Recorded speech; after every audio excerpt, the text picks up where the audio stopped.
엘리사는 엘리야의 겉옷으로 물을 치며 말했습니다. 엘리야의 하나님은 어디 계십니까? 물이 좌우로 갈라지고 엘리사는 마른 땅을 밟고 건넜습니다. 여리고에 있는 선지자의 제자들이 이를 보고 엘리야의 영감이 엘리사 위에 머물렀다고 말했습니다. 그들은 엘리사에게 나아와 땅에 엎드려 절했습니다.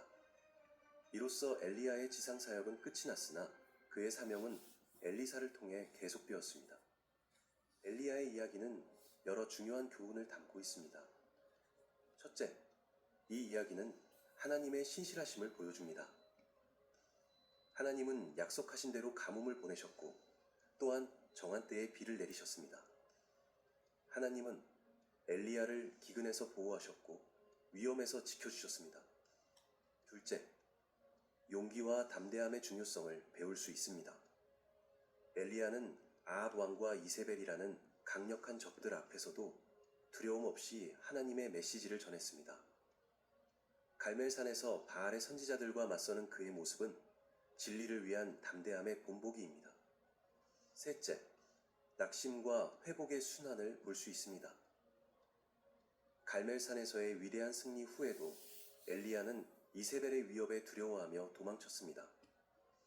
하나님은 그런 엘리야를 책망하지 않으시고 오히려 그를 회복시키시고 새 힘을 주셨습니다. 넷째, 하나님은 종종 우리가 기대하지 않은 방식으로 일하십니다. 호렙산에서 하나님은 강한 바람이나 지진이나 불 가운데 계시지 않고 작고 고요한 소리 가운데 계셨습니다.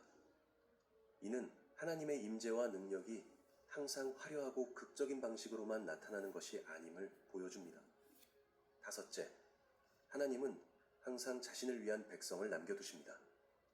엘리야가 나만 남았습니다 라고 생각했을 때 하나님은 바알에게 무릎 꿇지 않은 7,000명이 있다고 알려주셨습니다.